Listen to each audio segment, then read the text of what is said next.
Stacey K from Goodwill Hunting, and I have another DIY for you today. This was a really cool idea that I saw on some other YouTube videos, and I wanted to kind of add my own flair to it. So I'm doing my own video for it. And basically what we're doing is we're taking like a nice graphic thrift store shirt. You can choose like printed, pattern, plain, tie-dye, anything you want. And what we're going to do is we're going to add a little flair to it, a little fashion forward littleness to it, just by fringing it. So you'll actually be fringing the bottom and fringing the sleeves too. So it'll be like kind of, very trendy. So what you need for this project is really simple, just whatever shirt you want to use. And I'm using like a huge men's triple X large shirt, because obviously it gets smaller, but I like that oversized look on top. So I have that, and it has like a skull on it, so we kind of I don't know, cool.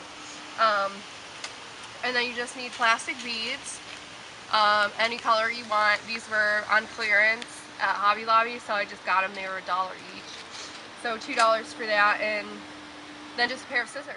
Okay, so the first step is really simple, and actually this is optional. This is just something I like to do to my t-shirts that I get from the thrift store because I like raw edges. I like to just cut out this band around the neck, because I just feel like it opens it up a little bit more and makes it a little bit more feminine, a little bit trendier. So basically just kind of real crude, I just cut it out. Okay, so the next step is to figure out how short you want the fringe to come.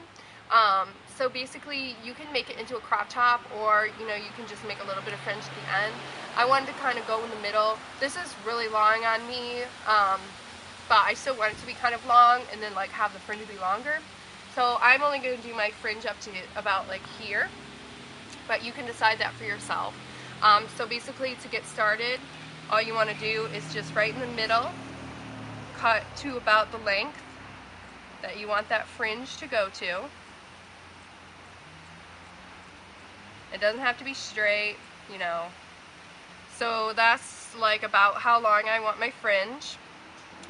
And then you're just going to want to repeat that all the way around until you get probably, I would say each fringe should be maybe a half of an inch in width. So the easiest way to do that is to actually just keep cutting each of them in half until you're done.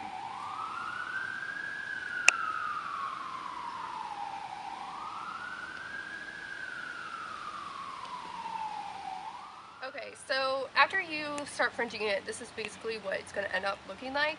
And so basically you just want to make sure that you're going to be able to thread those fringe through the hole in the bead. So you just want to make sure that each of the fringe is small enough to do that.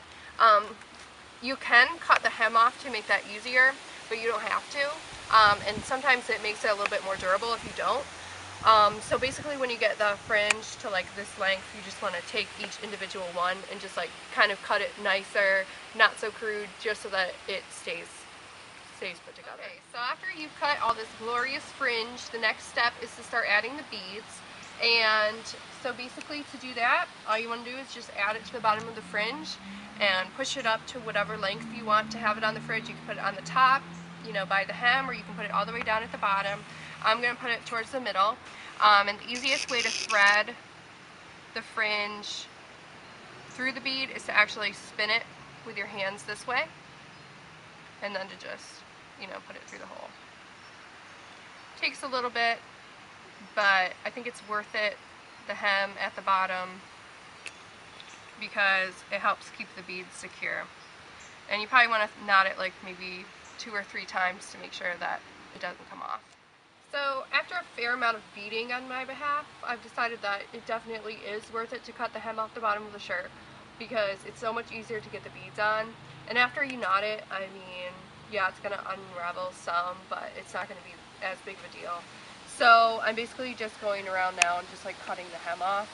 Not every shirt is going to have a hem that's this thick, so it wouldn't really apply to everyone, but if you do have a thick hem, I recommend getting rid of it, and it kind of makes it look a little bit more delicate too. Alright, so we got done beading,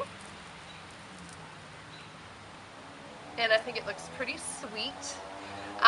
So that's what it's going to be like when you get done with the fringe. And you can either just do the bottom, but I'm actually going to take it a step further, and I'm going to fringe the sleeves.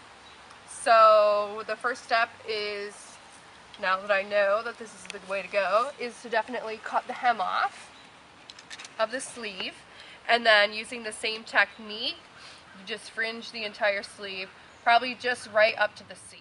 Okay, so I got done fringing both sleeves, and basically I just fringed it to the seam right here, and now all I'm doing is just adding the beads the same way that I did at the bottom. And then when you get all done with that, here's the finished product. It's beaded all the way, and I wanted mine to be a little bit, you know, wide. And you can wear like a tank top under this, or like a lacy bra or something like that, but I love it. And I was also thinking that you could use the same concept with like a dress.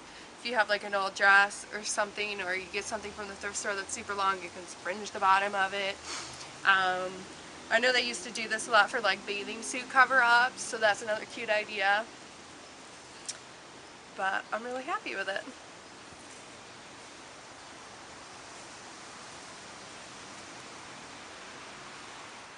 Result, and send me a picture and I'll post it on the Facebook or something so we can all see what everyone's up to.